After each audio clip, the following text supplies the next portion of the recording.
기적이 없어도 버티는 힘, 말씀이란 제목으로 하나님 말씀 증거하도록 하겠습니다. 이제 2차 전도 여행의 지금 두 도시 이야기입니다. 데살로니가하고 베레아라는 도시입니다. 근데 두 도시는 가까이 있는 도시인데 대조적인 도시입니다. 특별히 데살로니가는 거칩니다. 폭력적입니다. 그래서 바울이 증거했을 때 깡패들 동원해가지고 죽이겠다고 쫓아내고 그런 곳이었습니다. 반면에 그 옆에 떨어진 베레아는 너그럽다고 성경은 표현하고 있습니다. 11절에 보면 너그럽다. 근데 그 옛날 성경에는 신사롭다, 신사적이다 이렇게 표현을 합니다. 그리고 한글 번역에는 이게 번역이 어려운가 봐요. 그래서 어떤 성경에는 고상하다, 또 공동 번역해 보니까 마음이 트인 사람들이다 이렇게 번역을 했습니다. 근데 영어 성경은 거의 다 똑같아요. 모아 노블, 그러니까 노블이 뭐냐, 그 품이 있다 뭐 그런 거죠. 너그럽다. NLT 하나만 오픈 마인디드 이렇게 되어 있습니다. 그러니까 무슨 얘기예요? 수용성이 좋다. 그러니까 두 도시는 하나는 폭력적이고 하나는 수용성이 좋고 하나는 거칠고 하나는 부드럽고 뭐 그런 차이점이 있는 것 같습니다. 요즘에 우리 사람들을 분석할 때도 MBTI로 분석하지 않습니까? 그러면은 이걸 데살로니가도 사람으로 보고 이 베레아도 사람으로 본다 그러면 우리가 만나는 사람 가운데 이렇게 극단적인 사람도 있다는 거예요.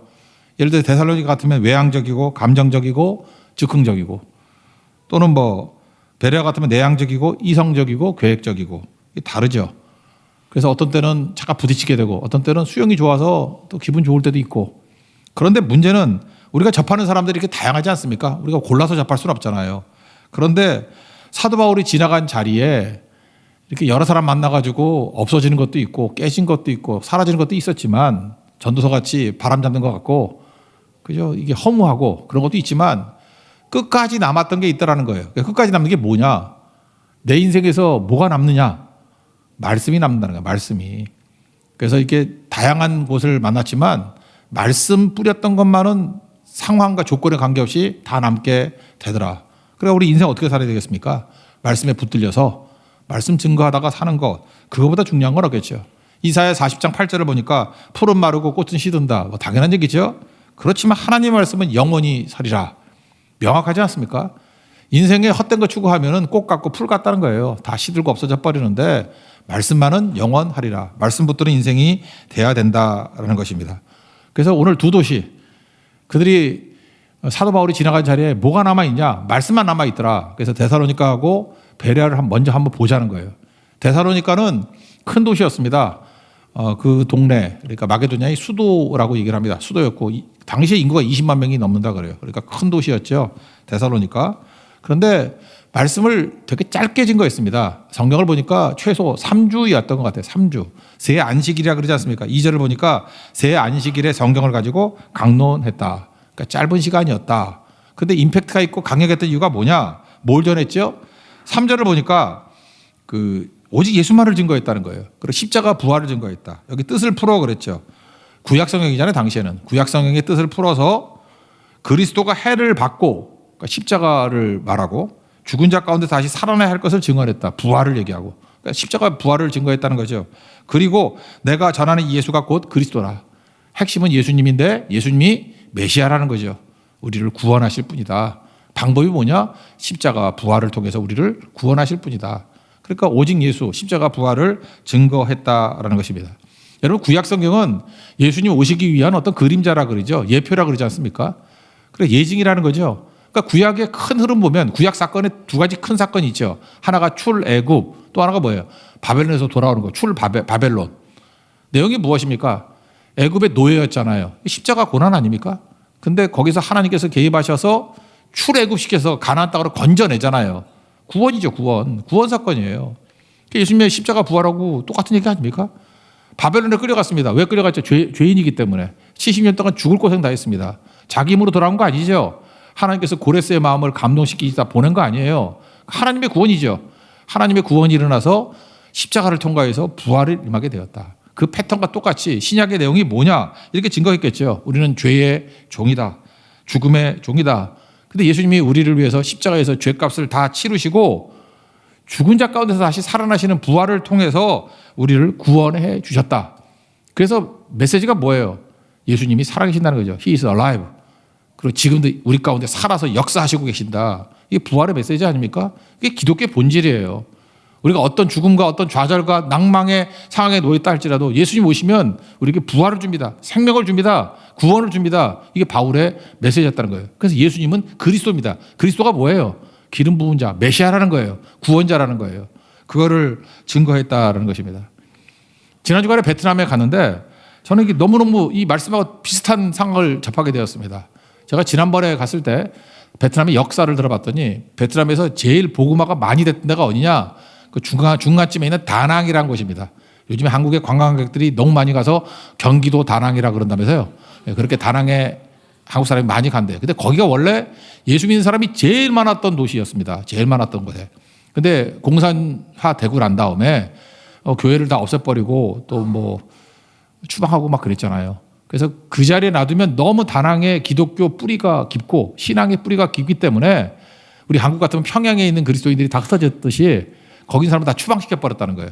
추방을 어디를 시켰느냐? 남쪽으로 내려오면 남동쪽에, 그러니까 베트남 남쪽 동쪽에 거기 사막지대가 있습니다. 우리가 요즘에 관광지로 또 알고 있는 무이네예요. 무이네. 지난번에 한번 갔었죠. 사막입니다. 무이네. 근데 거기로 추방을 시켜버린 거예요. 그러니까 자기 고향을 떠나면 뭐든지 약화되게 돼 있죠. 근데 고향에서 추방당한 그리스도인들이 그 동네에 와가지고 동네 이름을 뭐라고 지었느냐? 복음이라고 지었습니다. 복음. 그래서 그걸 베트남 말로 푹암이에요. 푹암.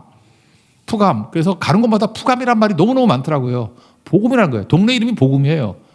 거기 갔더니 그 험악한 곳이 발전이 됐어요. 그리스도인들이 가가지고 진짜 사막의 강을 광야의 길을 낸 거예요. 무인회가 살기 좋은 곳이 됐고 지금 공항 만들었습니다. 다 만들었는지 모르겠지만 그쪽을 믿는 사람이 다 개척을 해버렸어요. 그러니까 생명의 땅을 만들어버렸다고요. 사막을 생명의 땅으로 변화시켰던 것이 무인회. 그 동네 이름이 뭐라고요? 푹암. 동네 이름이 복음이라고요. 그래서 그런지 모르지만 이번에 3군데 교회를 가고 2군데 기관을 갔었는데 교회마다 복음이 들어가 있더라고요. 참 베트남 크리스찬들은 복음을 좋아하는 것 같아요. 복음이 뭐예요? 말씀이고 예수님 아니에요, 예수님? 특별히 3번째 갔던 목요일날 갔던 교회 이름이 복음 생명교회예요. 푸감 스성이 생명인데 복음 생명교회. 거기도 복음이 있더라고요. 근데 이번에는 뭐 공안들이 와가지고 계속 뭐 방해하고 그랬는데 그때 오전 시간에 우리끼리 예배 드릴 수 있는 짧은 시간이 있었습니다. 급하게. 그래서 그때 목요일날 복음생명교회에서 기도회와 예배를 드렸습니다. 처음에는 공안 없는 예배를 드리니까 감격스럽더라고요. 그래서 처음으로 1시간 반 정도 예배를 드렸는데 찬양하고 기도하고 말씀 증거하고 그랬는데 그 찬양하고 기도하는 가운데 어떤 한 성도, 남자 성도인데 베트남 사람 치고는 키가 컸어요. 제가 볼 때 거의 180쯤 되는 형제예요. 근데 갑자기 팍 쓰러져 버리는 거예요. 저 순간 생각을 했죠. 뭐 만감이 교차되더라고요. 또 귀신 쫓아내는 싸움을 벌여야 되는구나. 난 귀신 들린 줄 알았어요. 그래서 이거 쫓아내야 되나? 또 공안이 오면 어떡하나? 귀신도 쫓아내야지, 공안도 쫓아내야지. 쫓아낼 게 너무 많다. 그래서 막 생각이 뭐 떠오르더라고요. 이거 어떻게 처리해야 되지? 이럴 때 중단해야 되나? 뭐 공안부터 처리해야 되나? 남아있는 성도들 혹시라도 피해가 가는 거 아닌가? 뭐 어떻게 해야 될지 모르겠더라고요. 그래서 기도하면서도 성령의 지혜를 구했다고요. 근데 알고 봤더니 다행이었어요. 귀신 들린 게 아니고 크리스찬인데 예배 드릴 때 성령의 만지심이 있었던가 봐요. 너무 감동스러워서 감격에 겨워서 주체를 못해가지고 그냥 주저앉은 거예요. 쓰러진 거예요. 조금 지나고 난 다음에 쌩글쌩글 웃으며 나와가지고 은혜 받았다고 합류했더라고요. 참 다행이었죠. 근데 그때 느꼈던 게 뭐냐? 예수의 말씀을 증거하고 예수님 증거하니까 복음이 역사 들어가. 교회는 그대로예요. 복음 생명 교회예요. 복음이 들어가니까 생명이 역사하기 시작하더라는 것입니다. 큰 은혜가 있고 주님의 만지심이 있었다라는 것입니다. 그러니까 예수 증거하면요 성령이 임재합니다. 여러분 데살로니가 교회가 어떤 내용으로 부흥하게 되는지를 보여주는 게 데살로니가 전서에 보면 단서들이 쭉 나오거든요. 데살로니 전서 읽어보셨죠? 1장 5절에 보면 이런 말씀이 나와요. 우리 복음이, 여기도 복음이 나죠. 푸감, 복음이 나와요. 너희에게 말로만 이른 것이 아니다. 그리고 3가지를 얘기해요. 능력과 성령과 큰 확신으로 된 것이다. 그러니까 말로만 전달된 게 아니라 뭐가 있어요? 능력, 성령, 큰 확신. 근데 그 가운데 뭐가 있어요? 성령이 있죠. 예수님을 증거하면요, 예수님의 영이 성령이 역사한다고. 그래서 중앙에 성령이 역사하면 2가지가 나타나요. 첫 번째 능력, 2번째 큰 확신. 꼭 이런 일이 벌어지더라고. 이 복음생명교회에서도 그런 일이 벌어졌어요. 성령이 임하니까 능력과 큰 확신이 임하게 되더라는 거예요. 여러분 사도행전 1장 8절 기억나죠? 오직 성령이 너에게 임하시면 뭐라 그러죠? 권능을 받고. 그러니까 성령이 임하면 권능은 짝이에요, 짝. 성령이 임하는데 권능이 임하지 않고 능력이 임하지 않는 건 말이 안 되는 거죠. 거기 능력이 임해요. 주님이 만져주심이 있더라고요. 그리고 끝나고 난 다음에 어떤 일이 벌어지냐. 마음속에 큰 확신. 콘크리트 같이 흔들림이 없어요. 우리가 맨날 왜 흔들립니까? 성령 받지 못해서 그래요. 성령 받으면 큰 확신 가운데 흔들림이 없는 신앙이 된다는 거예요. 제가 예배 시작 전과 이후에 굳이 달라진 모습이 뭐냐. 떠날 때 보니까 큰 확신이 있어요. 전부 다. 우리 선교대원뿐만 아니라 베트남 크리스찬들, 새로 온 사람들 확신에 차 있어요. 확신에. 이게 교회입니다. 그래서 오직 말씀 증거될 때 성령이 임하게 되고 능력과 큰 확신이 임하게 된다는 것입니다. 여러분 삶 가운데도 이러한 능력과 큰 확신이 임하는 흔들리지 않는 믿음의 종이 되기를 축원합니다. 이 똑같은 일을 역사에서 한번 찾아본다 그러면 우리 감리교회 창시자라 그러는 존 웨슬리가 있죠. 존 웨슬리. 존 웨슬리 모태 신앙 아닙니까? 믿음 좋은 집안이잖아요. 어머니가 수산나예요. 여러 명의 형제들 믿음으로 키운 어머니 아닙니까? 좋은 집안이죠. 근데 존 웨슬리가 사역을 할 때 사역은 하지만 성령 충만하지는 않았던 것 같아요. 성령이 뭔지를 몰랐던 것 같아요. 그러니까 능력도 없고 확신도 없는 거죠. 그러다가 미국과 영국을 왔다 갔다 하면서 사역을 했거든요. 근데 그 타고 다니는 배 이름이 너무 재밌어요. 시몬즈라는, 내가 보니까 우리나라에 침대도 있던데 시몬즈 침대 있죠. 배 이름이 시몬즈예요. 시몬즈 배 이름이 시몬즈라고. 그러니까 시몬 베드로 연상이 되는 거죠. 풍랑을 맞이하게 됐습니다. 거기도 또 풍랑이 임했어요. 너무 풍랑이 임하는데 이 존 웨슬리의 마음 가운데 두려움과 불안, 이 너무 격정적으로 일어나서 견딜 수가 없더라는 거예요. 너무 힘들어서 죽을 것 같은 느낌이 있었다는 거예요. 그런데 그때가 주일 저녁쯤 됐는가 봐요. 저녁 예배 드린 거예요. 여기도 저녁 예배예요. 저녁 소제 때. 그때 엘리야도 기적을 맛보게 됐고, 그죠? 하늘에 불이 내리는. 여기도 마찬가지예요. 저녁 때 잘 보니까 독일 계통의 사람들이에요. 독일의 그 신앙인들 가운데 모라비안 교도라고 있거든요. 모라비안 성도들이 차분하게 모여가지고 찬송하고 기도하면서 예배드리더라는 거예요. 풍랑 중에도 흔들림이 없더라는 거예요. 충격을 받았습니다. 도대체 저게 뭔가. 그 예배 끝나고 난 다음에 물었습니다. 당신은 두렵지 않습니까? 그랬더니 두렵지 않다고. 그럼 뭡니까? 그랬더니 하나님이 우리와 함께 계신다는 확신, 큰 확신이 있기 때문에 우리는 오히려 감사한다고. 그 유명한 사건 아닙니까? 그때 이 쇼킹한 충격을 받은 거예요. 존 웨슬리가 그 이후에 성령을 구한 거죠. 내가 성령이 없습니다. 성령 기름 부음 주십시오. 그때부터 능력이 임하게 됩니다. 말씀 증거 사역을 하는데 30배, 60배, 100배의 어떤 그 강타를 날리는 능력의 말씀의 사역자가 되는 거예요. 그 다음에 이후에 존 웨슬리가 흔들리지 않습니다. 큰 확신 가운데 견고하게 하나님의 사역을 감당하더라는 것입니다. 데살로니가 교회 이 깡패들이 막 와가지고 난리치던 교회 아닙니까? 거기서 그들이 하나님 말씀을 증거하니까 성령이 임하게 되고 능력과 큰 확신으로 서게 되더라는 거예요. 우리도 예배드리는 모든 성도들 성령 충만하십시오. 그래서 능력과 큰 확신으로 흔들림이 없는 하나님의 거룩한 종 되기를 축원합니다. 그러면 이런 일들이 언제 나타나게 되느냐? 단서 하나를 더 보게 된다 그러면 저는 이 말씀을 들을 때 갑자기 그 돌아가신 그 하영조 목사님이 생각나더라고요. 이 하영조 목사님의 특징이 있습니다. 특징이 뭐냐면 아시죠? 몸에 병이 많으신 거. 근데 하여튼 이렇게 모임을 가지면은 이분은 그렇게 아픈데도 불구하고 말씀이 많으십니다. 언제 아픈 사람 같지도 않아요. 그냥 1시간 넘게 혼자만 얘기해요. 절대 남 말 안 시킵니다. 혼자만 다 얘기를 해요. 그래서 우리가 잘 듣고 이제 내가 말하려고 그러면 몸이 아프다. 그리고 집에 가버려요. 그래서 별로 말을 한 적이 없어요. 제가 그래서 몇 번 경험을 했기 때문에 제가 틈틈이 이렇게 물어보고 문답을 했던 적이 몇 번 있어요. 제가 궁금했던 게 그거예요. 목사님 언제부터 이렇게 교회가 부흥하게 됐고 성령의 도우심으로 뭔가 이렇게 폭발적인 힘을 느꼈습니까? 나 그게 궁금했거든요. 언제 그랬습니까? 그랬더니 이분이 이렇게 얘기하더라고요. 계기가 굳이 말한다 그러면 이거라고.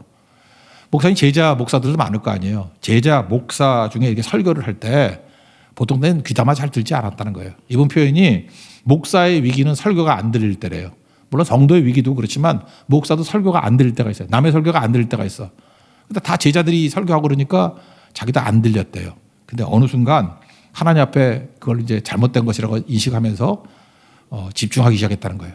근데 성령께서 어떤 은혜를 주시느냐? 제자들이 하는 설교를 듣고 은혜를 받기 시작하더라는 거예요.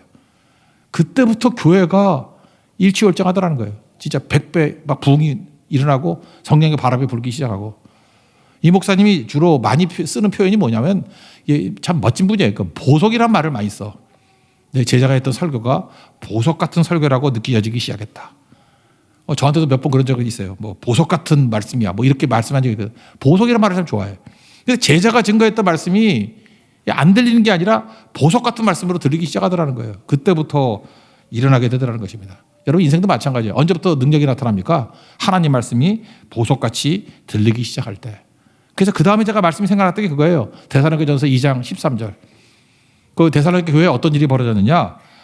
우리에게 들은 바 하나님 말씀을 받을 때, 이게 바울이 데살로니가에서 말씀을 증거했잖아요. 특징을 이렇게 얘기합니다. 사람의 말로 받지 아니하고 하나님의 말씀으로 받음이니 진실로 그러하도다. 이 말씀이 너희 믿는 자 가운데서 역사, 워킹한다는 거예요. 언제부터 하나님 말씀이 역사하기 시작합니까? 이게 사람이 말이 아니라 하나님 말씀이라고 받아들일 때부터 워킹하기 시작한다는 거예요. 그래서 교회 부흥은 언제 일어납니까? 성도들이 하나님 말씀을 들을 때 이게 사람 말 아니야. 하나님 말씀이야. 진실로 그러하다 그러잖아요. 그때부터 믿는 자 가운데서 하나님께서 역사하기 시작한다는 거예요. 일하기 시작한다는 거예요. 여러분 하나님 말씀으로 받아들이고 여러분 삶 가운데서 하나님 말씀이 실제 삶의 능력으로 역사하는 축복이 임하기를 바랍니다. 그러면 이 조건이 있기 위해서 먼저 필요한 게 뭐겠어요? 말씀 증거하는 사람도 잘해야 되겠죠? 말씀 증거하는 사람이 뭐 자기 얘기나 하고 말씀 아닌 딴 거를 설교를 빙자해서 얘기한다 그러면 그건 문제가 있겠죠. 그러니까 오직 예수, 말씀만을 증거하는 것이 꼭 필요하다라는 것입니다. 이 말씀이 어디에 또 나오냐? 데살로니가 전서 2장 5절에 보니까 사도 바울이 이렇게 얘기합니다. 내가 말씀을 증거할 때 우리가 아무 때에도 두 가지 안 했다는 거예요. 아첨하는 말로 안 했다. 탐심의 탈을 쓰지 않았다. 그 두 가지가 뭐예요? 잘 보세요. 아첨의 말이라는 건 뭐예요? 하나님 말씀을 증거할 때 말씀을 증거하는 게 아니라 사람의 그 기뻐하는 모습을 보는 거죠. 그러니까 아첨하는 거잖아요. 설교가 아첨하는 말이 돼서는 안 된다는 것입니다. 갈라디아서 1장에 보면 그런 얘기 나오잖아요. 내가 사람들에게 좋게 하랴 하나님께 좋게 하랴. 내가 사람들의 기쁨을 구하는 것이면 그리스도의 종이 아니다 그러잖아요. 그러니까 하나님 말씀을 증거하는 사람에게 철제 원칙은 뭐냐? 저는 데살로니가서 2장 5절이라고 생각해요. 아첨하는 말 안 돼요. 사람 듣기 좋은 소리 한다고 안 되고 하나님이 전하기를 원하는 말씀을 증거해야 됩니다. 아첨하는 말은 아니다. 1순위. 또 하나가 뭐냐? 탐심의 탈. 이거 뭐예요? 어떤 사람은 설교를 빙자해가지고 자기가 하고 싶은 얘기를 해. 지가 성질나면은 성질나는 소리 막 질러대고 자기 의도를 가지고 자기가 어떤 디자인한 뜻을 가지고 그게 무슨 설교예요. 자기 뜻이. 이걸 뭐라 그래요? 탐심의 탈을 쓴 것. 다 뭡니까? 예수님 벗어난 사람에게 인기를 구하는 거, 자기 뜻을 주장하는 거 다 가짜들이죠. 그래 예수님 떠나면 이런 일이 벌어진다는 거예요. 그래서 우리가 선교하거나 말씀을 증거할 때 잊지 말아야 될 거 아첨의 말로 해서는 안 되고 탐심의 탈을 써서는 안 된다는 거예요. 순수한 말씀, 오직 예수를 증거하게 될 때 어떤 일이 벌어져요? 성령께서 함께 하시고 그 듣는 사람들이 사람의 말이 아니라 하나님 말씀이라고 받아들이면 성령이 임재하시고 능력과 큰 확신으로 역사하게 된다는 것입니다. 이게 데살로니가 교회의 모습이었다는 것입니다. 우리 교회도 말씀을 증거할 때마다 여러분들도 증거하거나 저같이 설교하는 사람이 아첨의 말이나 탐심의 탈이 아니고 오직 예수만 증거하는 거, 예수가 주라는 거 증거할 수 있는 교회. 또 성도들은 저 사람의 말이 아니야 하나님 말씀이라고 받아들일 때 예수님께서 역사하신다는 거예요. 예수님의 역사가 있는 하나님의 거룩한 종되게 일을 축원합니다. 또 하나 이제 반대적인 교회 베레아에서의 말씀 사역은 어땠는지 한번 봅시다. 여기 똑같아요. 여기는 되게 젠틀했다 그랬죠. 부드럽다, 너그럽다. 특징이 11절에 나오는데 11절 한번 읽어봅시다. 11절 시작. 베레아에 있는 사람들은 데살로니가에 있는 사람들보다 더 너그러워서 간절한 마음으로 말씀을 받고 이것이 그런가 하여 날마다 성경을 상고함으로. 여기 뭐 그렇잖아요. 너그럽다. 아까도 얘기했죠. 너그럽다. more noble 이렇게 돼 있는데 그러니까 하나님 말씀에 대한 수용성이 있다는 거죠. 똑같지 않습니까? 사람의 말로 여기지 않고 하나님 말씀을 여겼다. 그걸 뭐라고 표현해요? 간절한 마음으로 말씀을 받고 한 걸음 더 나가서 어떤 일이 벌어집니까? 이것이 그러한가 하여 날마다 성경을 상고했다. 묵상했다는 거죠. 시편 1편에 보니까 복 있는 사람이 어떤 사람입니까? 주야로 말씀을 묵상하는 자로다. 말씀을 묵상하고 말씀을 연구하고 말씀 붙드니까 여기가 능력이 있어지는 거죠. 특별히 베레아 교회의 특징은 뭐냐 하면 균형 잡힌 교회예요. 그러니까 말씀에 대한 어떤 지식도 있고 뜨거움도 있고. 저는요 어렸을 때 그런 생각을 해봤습니다. 우리 크리스찬들을 바라보니까 좀 아쉬움이 있어. 균형이 없는 거예요. 뜨거움이 있는 사람들 가보면 지성이 없고 지성이 있다는 사람 옆에 가보면 뜨거움이 없어요. 뜨겁지 않아요. 그러니까 여러분 그렇잖아요. 어떤 사람이 되게 똑똑해. 아, 참 좋다. 저 지성이면 하나님 앞에 잘 쓰임 받을 수 있어라고 가보면은 머리가 비어 있어. 또 반면에 그죠, 뜨겁다 그러는 사람들 가보면 머리가 비어 있는데 반대로 또 뜨거운 사람들 보면은 비어 있고. 지금 뭘 얘기하고 있지? 내 머리가 좀 그러네. 예. 지성이 있으면 또 뜨겁지 않고. 그래서 그때 제가 기도했던 게 뭐냐면, 하나님 이거 답이 뭡니까? 그때 마틴 로이드 존스, 제 기억에는 목사가 설교를 한 책인데 거기에 이런 주제가 나오더라고요. Logic on fire. 로직이 있어야 돼. 로직이. 논리가 있어야 되는데 on fire. 불 붙는 논리. 두 가지가 다 있어야 되겠구나. 그래서 간단히 기도할 때는 Logic on fire. 불 붙는 논리를 주십시오. 이렇게 기도를 했고, 그때부터 제가 이 두 가지의 균형에 대한 것들을 가지고 정말 제가 30대는 이거 갖고 싸움 벌였어요. 내용이 뭐였냐? 가장 지성에 뛰어난 사람이 누구냐? C.S. 루이스더라고요. C.S. 루이스의 지성의 대표. 그래서 C.S. 루이스에서는 지성을 배웠고 이성을 배웠고, 그다음에 A.W. 토저라는 분은 뜨거움이 있어요. 불이 있어요. 영성이 있다고. 근데 묘한 게 뭐냐면 이 루이스하고 토저가 1963년에 두 분 다 돌아가셨어요. 근데 우연의 일치인지 모르지만 제가 63년에 태어났어요. 그래서 제가 하나님 앞에 뭐라 그러냐? 하나님, C.S. 루이스의 지성을 가진 분을 주님이 천국으로 데려가셨군요. A.W. 토저의 영성이 있는 분을 천국으로 데려갔군요. 근데 제가 태어났네요. 그래서 루이스의 지성과 토저의 영성을 저에게 한꺼번에 부어주면 안 될까요? 그러다가 그 다음에 주시옵소서, 줄 걸로 믿습니다. 이렇게 나갔다고요. 되게 중요한 거죠. 두 가지가 다 있어야 된다는 것입니다. 그래서 제가 굳이 얘기한다 그러면, 그 C.S. 루이스는 제 친구 되는 목사, 장계철 목사가 우리 큰딸 주례 했었죠.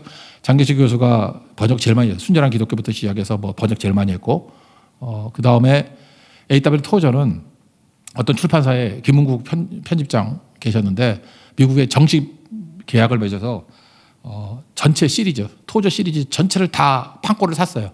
그래서 우리나라에 다 소개를 했다고요. 제가 보람을 느끼는 것 중에 하나가 뭐냐 하면은 우리에게 진짜 필요한 책들이 있죠. 루이스와 토저의 지성과 영성에 대한 연결. 제가 얼마 전에 기독교 이렇게 출판하는 거 보니까 스크루테이프의 편지가 1등이 돼. 그게 언제적 책인데 아직도 1등을 하고 있잖아요. 그러니까 우리에게 엄청나게 자양분을 주고 힘을 준 게 됐겠죠. 그런데 이런 영성, 두 개의 양자의 균형 있는 영성을 가진 교회가 어디냐? 그게 베레아 교회였다는 거예요. 이 베레아 교회에서 특징적인 거, 티피컬한 거 하나가 더 있는데 12절 뒤에 보니까 남자가 적지 아니하니 나오죠. 남자가 적지 않다. 여러분 이상하지 않습니까? 이런 구절을 왜 써놨을까? 남자가 많은 교회였다는 거예요. 남자가. 이게 특징. 베레아 교회의 특징은 남자가 많았다. 우리나라의 어떤 큰 교회입니다. 되게 큰 교회인데 제가 꽤 된 얘기죠. 그 교회 목사님과 얘기를 하다 보니까 목사님 걱정이 있더라고요. 걱정이 뭐냐 그랬더니 교인의 85%가 여자래요. 남자가 별로 없대. 진짜 그렇습니다. 한국 교회 가보세요. 뭐 요즘에 그러죠. 여자분들 뭐 시집 간다고 뭐 큰 교회 가서 남자 찾아보겠다. 가봐. 여자밖에 없어. 남자 없어요. 남자가 없대. 그래서 고민이라 그러는데 저는 감사한 게 뭐냐면 우리 교회는 남자가 더 많거나 비슷해요. 그죠? 베레아 교회 놓고 제가 기도해서 그래요. 이게 추구하는 게 그거라고. 일단은 여자들은 놔둬도 와요. 남자에게 집중해야 돼. 남자들이 모이는 교회. 이 베레아 교회가 그런 교회였다는 것입니다. 여러분 오해 없이 들으십시오. 남자와 여자는 하나님께서 만드실 때 기질적인 차이점을 두고 만드셨던 것 같아요. 여자들이 마음을 빨리 엽니다. 그래서 마음이 빨리 열리는 게 여자예요. 남자들은요 힘사숙고형입니다. 잘 안 열려요. 그런데 남자들은 한번 일단 마음이 열리면 생명 겁니다. 그래서 이게 남성적인 신앙의 특징이에요. 그래서 이것 때문에 너그럽다라고 하는 표현을 갖다가 모어 노브를 옛날 성경에는 신사적이라 그랬다고. 왜? 남성적인 교회라는 것을 강조하기 위해서. 신사적이다. 더 신사적이다. 그래서 남자가 많았다. 뭐 이렇게 표현을 했다고요. 여자들은 감성적인 걸 좋아하죠. 남자는 되게 논리적입니다. 다시 말해서 남자들은 논리적인데 경계심이 많아요. 경계심. 그래서 이게 쉽게 잘 안 넘어가. 그래서 이단에 빠지는 거 보면 여자들이 훨씬 많아요. 남자들은 경계심이 세가지고 잘 안 빠져. 그래서 뱀이 유혹할 때 보면은 남자한테 안 가고 여자한테 가잖아. 여자들은 경계심이 없고 마음을 빨리빨리 열거든. 심지어 뱀에게도 마음을 열어.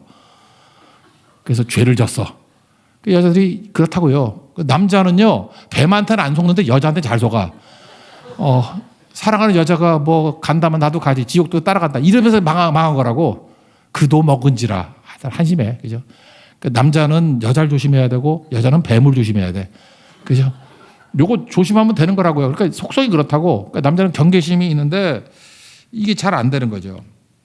그러니까 남성적인 교회의 특징은 뭐냐 하면은 설득력이에요. 여러분 기독교라는 건요. 이렇게 믿음만 가지고 뭐 믿습니다는 감성 갖고 되는 게 아니라고. 그래서 교회는 기초가 기적이 있죠. 기적은 감성을 작용한다고. 근데 남성적인 교회의 특징은 뭐냐면 말씀이 더 깊어져요.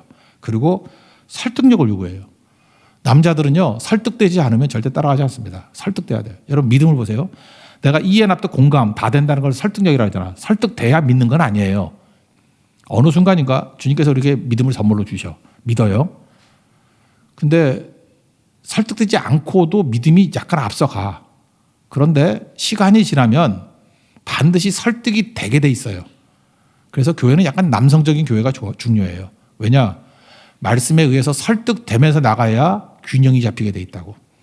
설득력은 없고 계속 믿습니다 가면 나중에 감성으로 빠질 가능성이 아주 크다라는 것입니다. 그래서 여러분 선교 갈 때도 마찬가지죠. 여러분 설득이 안 되더라도 선교 갈 수 있어요. 근데 선교를 한 번 가고 두 번 가고 난 다음 이번에도 베트남 선교 갔다 오신 분들 처음에는 선교 왜 가요? 그런 분들이 있었다고. 이해 못 하겠다고. 한번 가보자고. 근데 돌아오는 날 이제 왜 가는지를 알았다고. 설득이 되더라고. 성령께서 설득을 하신 거죠. 이게 두 번, 세 번 되면 거의 설득이 돼요. 설득이 돼가는 게 기독교라는 것입니다. 이게 설득하는 부분을 뭐라 그러냐면 기독교에서는 변증이라 그래요. 변증. 신앙에는 변증이 있는 거예요. 변증. 변증을 잘하는 사람이 누구냐? 그게 C.S. 루이스예요. 그리고 최근에 본 얼마 전에 돌아가셨던 팀 켈러가 변증을 좀 잘했던 분이에요. 그래서 팀 켈러의 변증 책 중에 하나가 뭐냐? 답이 되는 기독교 이렇게 번역이 돼 있대. 답이 되는 기독교. 변증 책이거든. 영어 성경을 보니까 영어 제목을 보니까 Making Sense of God. 이거 미국 애들 make sense 이런 말 표현 많이 하잖아. 알아들었어. 알았어. 맞아. 그럴 때 make sense 그러잖아. 그죠? 이 making sense of God. 굳이 번역한다는 뭐예요? 이해되는 하나님, 설득되는 하나님이에요. 이게 변증책이에요. 근데 초신자들 같으면 이런 책들을 읽으면 도움이 된다고 저는 생각합니다. 그죠? 여기 내용들 보면 이거예요. 합리적이지 않더라도 믿을 수 있다. 똑같은 얘기죠. 그러니까 합리성보다 믿음이 약간 앞에 가야 된다는 거예요. 나중에 설득이 된다. 그리고 어떤 사람은 뭐 오직 예수 그러면 기독교를 폭력적이라고 생각하는 사람이 있어. 왜 자유를 안 주고 제가 폭력적이냐. 포스트 모던도 비폭력적이지 않다. 폭력적이다. 그래서 세상 논리가 왜 폭력적이지 않아요? 폭력적이지. 막 법으로 때리려고 그러고 공격하려고 그러고 그런 것들이 있잖아요. 그죠? 그래서 그런 것들을 이렇게 설득해 나가는 책입니다. 근데 저는 아쉬움이 있어요. 이 답이 되는 기독교의 내용은 그 성경으로 변증한다기보다도 다른 분야의 지식을 가지고 변증하는 게 더 강해요. 그래서 마치 사도 바울이 다음에 나올 아덴에서 철학을 가지고 증거하는 것 같은 느낌이 들기도 하더라고. 그래서 저는 이거보다도 더 좋은 변증은 성경을 가지고 성령과 함께 변증하는 게 중요하다고 생각하는데 예를 들어서 에베소서 2장 8절 믿음이 진짜 중요한 거죠. 너희는 그 은혜에 의하여 믿음으로 말미암아 구원을 받았으니 너희에게서 난 것이 아니고 하나님의 선물이라고. 선물로서 이 믿음이 오는 게 되게 중요한 거거든요. 세 단계. 이거 NLT 영어 성경이 더 편하다 그랬죠. 우리 한국말을 읽으면은 헷갈려. 그 은혜에 의하여 믿음으로 말미암아 구원을 받았으니. 영어 성경은 이렇게 돼 있어요. God saved you. 하나님이 너를 구원했다고. 우리 구원이 필요하죠. 하나님이 구원하는 거예요. 주어가 하나님이에요. 하나님이 God saved you. 우리를 구원했다고요. 뭐에 의해서? By His grace. 행위, 공로 이런 거 아니고 명확하잖아요. By His grace. 방법이 뭐예요?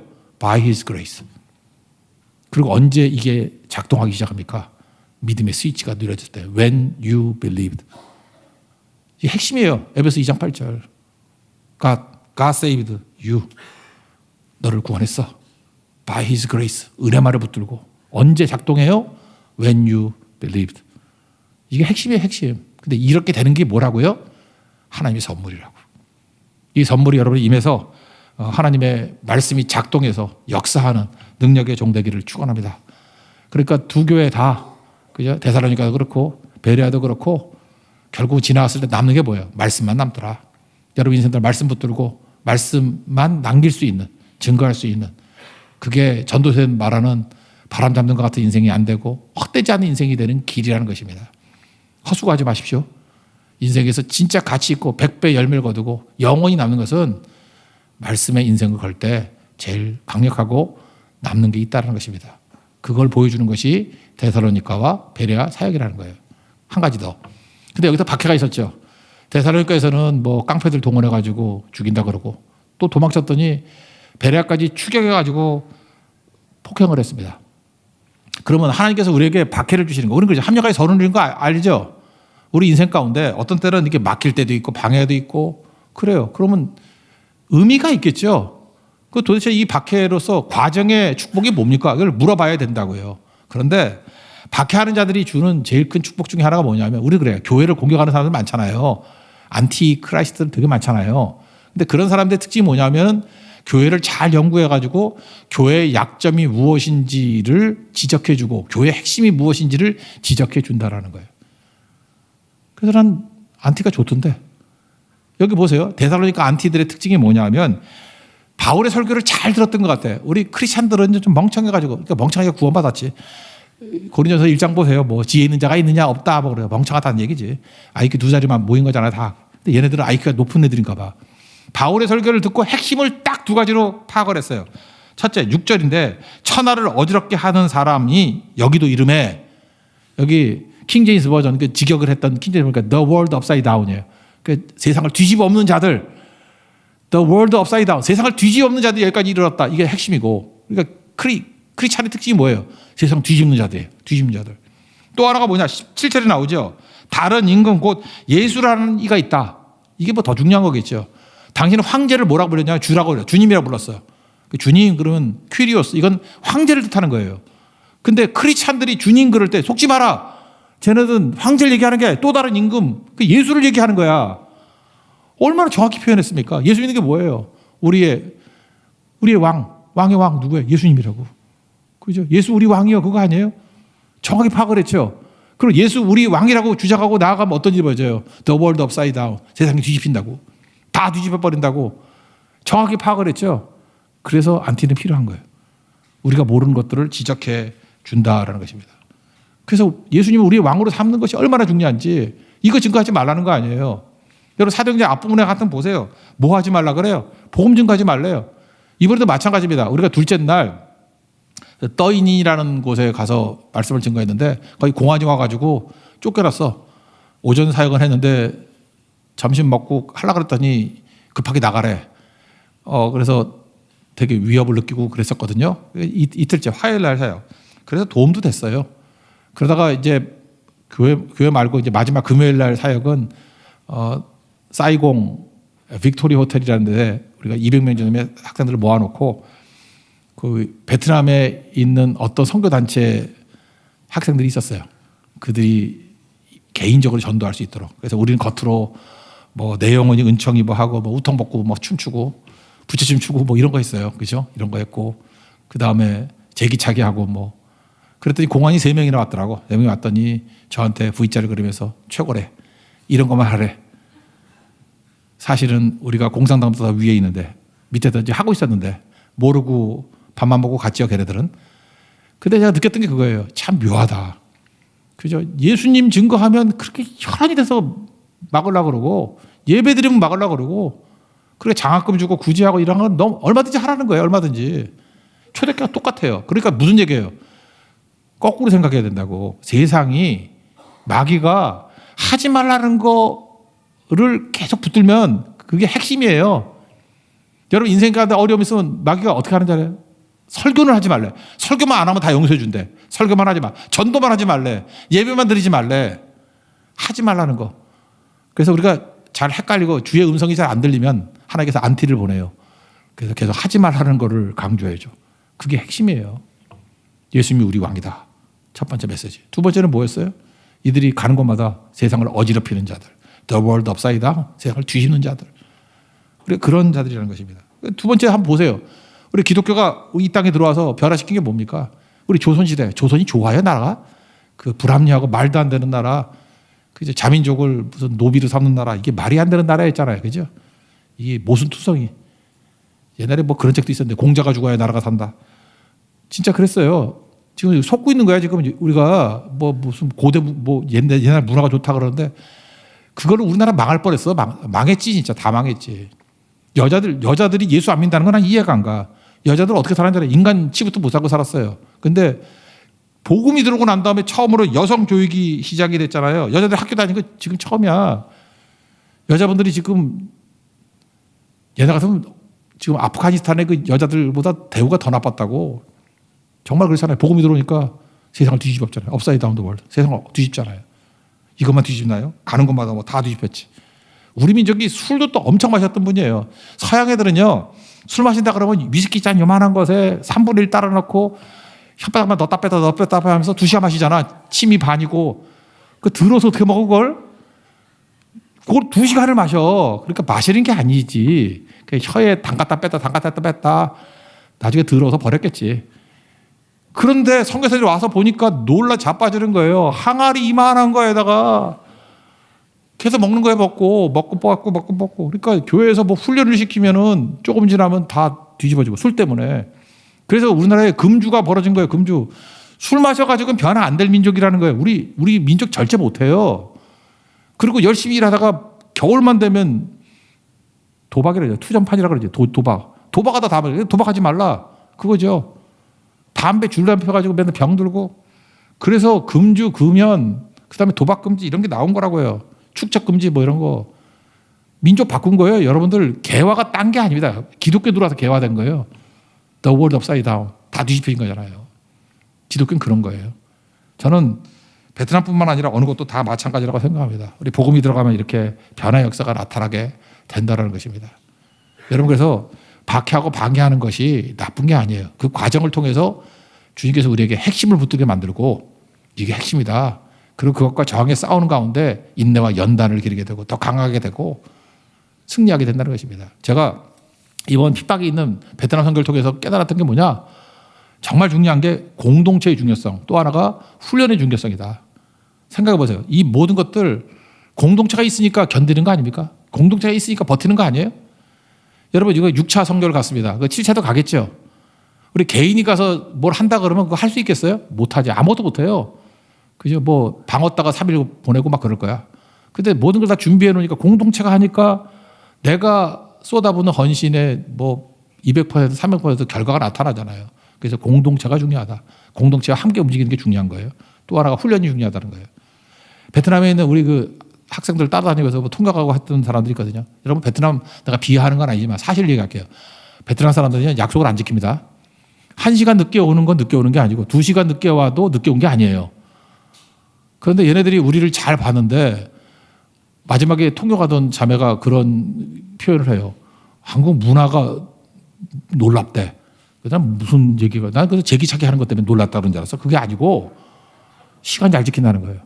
놀랍다는 거예요. 그리고 아침에 깨자마자 누가 강요하는 것도 아닌데 딱 모여서 예배드리고 그다음에 끝나고 난 다음에 뭐 소리 지르는 것도 없는데 약속 시간 정확히 지키고 뭐 버스에서 누구 안 왔다고 뭐 누구 찾아도 다죠 이런 거 없대요. 정시에 떠나고 예배드리고 정시에 떠나고 그래서 충격을 받은 거예요. 내가 볼 때 그분들 딴 것보다도 우리가 하는 행동들에 충격을 받은 것 같아요. 의미가 있는 거죠. 왜 그렇습니까? 훈련이에요. 훈련해야 끝까지 갈 수 있습니다. 훈련 없으면은 뜨거운 마음만 가지고는 오래 못 간다는 거예요. 여러분 최고의 것이 예배입니다. 오늘부터 이제 저녁 예배도 있죠. 저녁 예배 참석하. 다음 주가 추수감사주일인데 저녁에 성찬 예식이 있습니다.